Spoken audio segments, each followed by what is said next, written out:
dia menjadi pewarta, dia menjadi aktivis gereja, dia memperoleh berkat dari Tuhan. Kita masih mangkel. Karena apa? Mungkin kita masih merasakan akibat-akibat kekejian dan kesalahannya dia di masa lalu. Salam damai sejahtera saudara-saudaraku terkasih, pencinta firman Tuhan. Berjumpa kembali dengan Bible Learning with Father Joseph. Saudara-saudara, bagaimana kabar Anda hari ini? Saya sangat berharap, saya selalu berdoa, semoga Anda dalam keadaan baik. Saudaraku, apakah Anda menyadari bahwa kita sudah memasuki bulan Maret tahun 2023? Cepet juga ya Romo, kayaknya belum lama kita itu baru tahun baruan, masih Natalan. Tapi tiba-tiba waktu berjalan begitu cepat, sudah bulan Maret Romo. Kita sudah mengakhiri bulan Februari. Dan juga tidak terasa sudah 1 minggu sejak Rabu Abu kita sudah mengolah pertobatan kita. Dengan pantang, dengan puasa, dengan amal baik, dengan tingkah laku kita yang kita coba perbaiki. Kita koreksi kekurangan-kekurangan kita. Kita coba betul-betul hidup terbebas dari dosa. Tidak mau lagi Romo jadi budak-budak dosa dan kelemahan kita. Yang selalu terulang. Saya mau Romo hidup saya naik Romo. Naik kelas dari sisi rohani, dari sisi iman, dari sisi pengenalan akan Tuhan. Percayalah saudara-saudara, Tuhan akan melihat pertobatan kita dan akan menaikkan derajat kita. Nah, bukan sebuah kebetulan saudaraku, di awal bulan Maret ini kita diajak oleh bacaan-bacaan dalam perayaan Ekaristi yang berbicara tentang Nabi Yunus. Dalam bacaan pertama dibacakan Yunus bab 3, perjalanan Yunus ke Niniwe. Dia hanya berkata, 40 hari lagi Niniwe akan dijungkir balikan oleh Allah. Lalu orang-orang Niniwe itu langsung bertobat. Bukan cuma manusianya saja, anak-anak, orang dewasa, orang-orang tua, sampai ternak-ternaknya semuanya disuruh berpuasa. Semuanya disuruh mengenakan kain kabung. Mereka bertobat dari kesalahan dan dosa mereka. Kemudian Allah pun menyesal tidak jadi menghukum mereka. Kemudian dalam bacaan Injil diceritakan bagaimana Tuhan Yesus dimintai tanda oleh orang-orang Farisi pada waktu itu. Tuhan Yesus berkata, angkatan ini adalah angkatan yang jahat. Mereka menuntut suatu tanda, tetapi mereka tidak akan diberi tanda selain tanda Nabi Yunus. Saudara-saudaraku yang terkasih, apakah ada korelasi bacaan-bacaan dalam perayaan Ekaristi hari ini dengan Yunus, dengan tanda Nabi Yunus? Apakah Anda sudah memahami apa sih yang dimaksud dengan tanda Nabi Yunus, Romo? Mengapa Tuhan Yesus memberikan tanda Nabi Yunus kepada angkatan-angkatan orang-orang sejamannya, sementara tanda-tanda yang lain tidak diberikannya? Apa yang dimaksud dengan tanda Nabi Yunus? Mari saudara-saudara kita bongkar kekayaan firman Tuhan hari ini dengan video-video Bible Learning ini. Saudara-saudara, berbicara tentang Yunus, kita langsung ingat tentang bangsa Niniwe. Apakah Anda tahu di mana Niniwe? Apakah Anda tahu apa reaksi orang Israel begitu mendengar nama Niniwe? Dan apa yang terjadi antara dua bangsa ini? Mari kita simak saudara-saudara Nabi Yunus. Kalau kita membaca kitab Yunus, kita itu diajak untuk ketawa saudara-saudara. Saya pernah mengatakan, pernah dulu sekali saya bikin video tentang bagaimana kalau kita membaca kitab Yunus, isinya penuh dengan kontras, dengan humor, dengan lawakan, dengan dagelan. Romo Yosef maksudnya apa? Dagelannya atau hal yang lucu seperti ini. Yunus disebut nabi. Profesinya adalah nabi. Kita semua tahu yang namanya nabi itu adalah orang yang dipilih oleh Tuhan untuk menyampaikan pesan Tuhan kepada bangsa Israel. Tetapi Yunus ketika dipanggil oleh Tuhan untuk menyampaikan pesan Tuhan kepada orang Niniwe, dia malah lari. Dia malah tidak taat. Dia malah membangkang dari Tuhan. Jadi Yunus ini sebetulnya dagelan juga. Kok bisa ya nabi tidak taat pada Tuhan. Kok bisa ya seorang nabi yang biasanya menyuruh orang-orang Israel untuk mendengarkan sabda Tuhan, malah si nabi ini yang tidak mendengarkan kata-kata Tuhan itu sendiri. Itu kan sebetulnya bikin kita geleng-geleng. Ini gimana sih nih si Nabi Yunus? Ada yang salah sama dia nih. Lalu yang kedua, Yunus diminta untuk pergi ke Niniwe. Niniwe itu adanya di sebelah timur, saudara-saudara. Sementara Yunusnya pergi ke Tarsis. Tarsis itu adanya di sebelah barat. Jadi lucunya disuruhnya ke timur, perginya malah ke barat. Aneh bin ajaib ini nabi. Bukan cuma sekedar tidak mendengarkan kata-kata Tuhan, tapi dia sedang memberontak terhadap Tuhan. Dia sedang melawan Tuhan. Dia sedang menjauh, melarikan diri dari Tuhan. Saudara-saudara, lucunya di mana? Kalau kita manusia biasa nih, iman kita juga nggak canggih-canggih banget. Rohani kita juga belum dalam-dalam banget. Kita tahu Tuhan itu maha kuasa. Tuhan itu ada di mana-mana. Nggak mungkin lah Romo, seseorang bisa menjauh dari Tuhan. Seseorang bisa melarikan diri dari Tuhan. Sementara seorang nabi yang bernama Yunus malah sedang mencoba melarikan diri dari Tuhan. Itu aneh bin ajaib ini. Kita langsung bertanya, apa bisa? Tapi Yunus seorang nabi sedang mencoba untuk itu. Menjauh dari Tuhan. Membangkang dari Tuhan.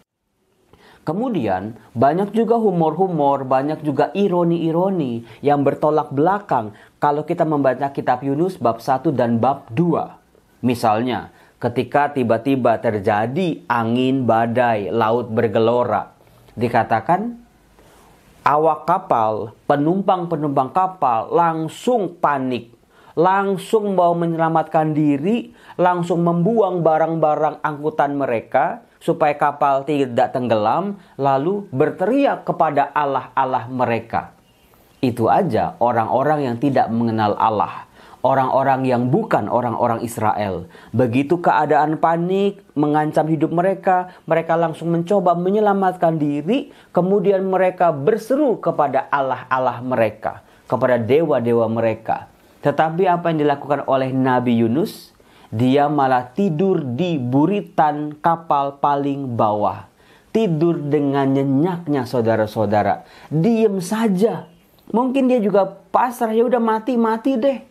Saudara-saudara, ini ironinya, ini kontradiksinya. Kok ya bisa begini ini? Seorang nabi yang bernama Yunus. Sampai-sampai nahkoda kapal turun ke bawah dan memarahi Yunus. Mengapa engkau tidur dengan nyenyaknya? Kalimat itu adalah ungkapan dari reaksi kita sebagai pembaca. Kok bisa ada seorang nabi yang menjengkelkan seperti itu? Kemudian saudara-saudara, ada hal yang menarik juga. Sebetulnya Yunus tidak nyaman. Dia insecure. Dia tidak percaya diri ketika disuruh oleh Allah untuk pergi ke Niniwe. Nah, sekarang kita bisa bahas apa itu Niniwe, di mana dia. Niniwe adalah ibu kota Asyur. Asyur, pernah dengar Romo? Asyur itu adanya di sebelah utara Babel. Pada abad ke-13 sebelum Yesus lahir, jadi sekitar 1300 sebelum Yesus lahir, bangsa Asyur ini mulai berpengaruh di antara bangsa-bangsa lain. Mereka dipimpin oleh raja-raja yang hebat.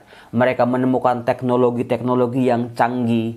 Mereka mencapai peradaban yang jauh lebih maju. Termasuk senjata-senjata, perekonomian, manajemen, tata negara mereka jauh lebih maju. Termasuk juga keagamaan mereka. Tetapi Asyur malah jatuh pada praktek-praktek sihir dan magis. Nah, saudara-saudara, sejak Asyur mulai muncul ke permukaan sekitar tahun 1300 sebelum Yesus lahir, Asyur mulai mengancam bangsa-bangsa di sekitarnya. Itu terjadi sekitar abad 8. Jadi sekitar 800 tahun sebelum Yesus lahir. Jadi sejak tahun 1300 sebelum Yesus lahir, itu kalau sebelum Masehi itu dihitungnya mundur ya Ibu Bapak ya. Itu Asyur mulai menata kehidupan bangsa mereka, mulai semakin jahat, mulai semakin kejam, mulai semakin sombong. Di tahun 800 sebelum Yesus lahir, Asyur mulai menjajah, mulai menyerang, mulai mengancam bangsa-bangsa di sekitarnya. Nah, salah satu bangsa yang terkena dampak negatifnya adalah bangsa Israel, yang waktu itu sedang terpecah menjadi dua, kerajaan utara dan kerajaan selatan. Kerajaan utara disebut kerajaan Israel, ibu kotanya Samaria, sementara kerajaan selatan disebut kerajaan Yehuda, ibu kotanya Yerusalem. Nah, pada sekitar tahun 800 sebelum Masehi, Asyur mulai merangsek, memasuki, mulai invasi ke daerah-daerah sekitarnya, mulai mengancam kerajaan di utara. Kita tahu kerajaan utara didiami oleh 10 suku orang Israel. Apa yang dilakukan oleh kerajaan Asyur? Bukan cuma menjajah, bukan cuma menarik pajak yang tinggi, tetapi apa yang dilakukan oleh Asyur? Yang dilakukan oleh Asyur sangatlah amat kejam. Mereka menawan orang-orang 10 suku Israel ini, diangkutnya ke negara mereka, lalu disebar-sebar ke negara mereka itu, lalu dimusnahkan. Tidak ada satupun suku yang bertahan. Maka kejadian tahun 721 sebelum Masehi dianggap sebagai sebuah kekejian bangsa Asyur.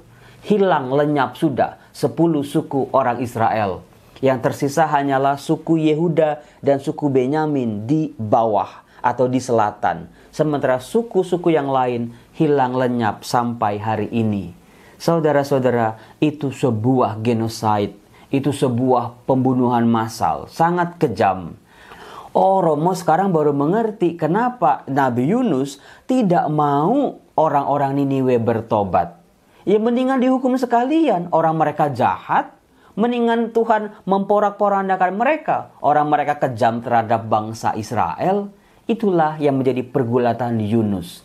Saudara-saudara, disinilah terjadi sebuah keajaiban. Begitu Yunus menyampaikan pesan Allah, 40 hari lagi Niniwe akan dijungkir balikan, terjadilah pertobatan. Dan Allah tidak jadi menghukum mereka, tetapi malah mengampuni dosa-dosa mereka yang sangat amat kejam. Saudara-saudara, apa kaitannya dengan pewartaan Tuhan Yesus?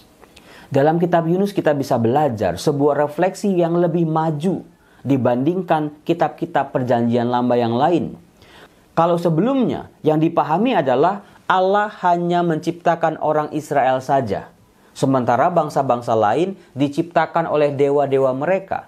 Tapi dalam kitab Yunus kita bisa membaca, ditunjukkan bahwa Allah lah yang menciptakan Israel, Allah lah yang menciptakan juga bangsa-bangsa lain. Karena dewa-dewa bangsa lain sesungguhnya tidak ada. Nah, di sini sebuah refleksi yang sangat maju, bahwa Allah lah yang menciptakan seluruh bangsa.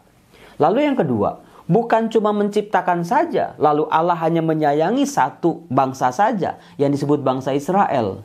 Tetapi ternyata dalam kitab Yunus diungkapkan bahwa Allah juga mengasihi bangsa-bangsa lain. Ini dalam perjanjian lama loh. Sebelum Paulus, sebelum Petrus mewartakan karya kasih Allah kepada bangsa-bangsa lain, sekitar tahun 500 sebelum Masehi, sudah ada refleksi Allah mengasihi bangsa-bangsa lain. Lalu juga tema yang ketiga yang sangat relevan, yaitu tema keadilan. Apa maksudnya tema keadilan, Romo? Jadi begini, kalau sebelum kitab Yunus dikatakan orang baik akan mendapat berkat, orang jahat akan dihukum. Itu paradigmanya, itu hukumnya. Oh iya ya Romo ya, kalau orang baik kita akan dapat berkat, kalau orang jahat akan dihukum. Tetapi saudara-saudara, dalam kitab Yunus diangkat sebuah tema baru.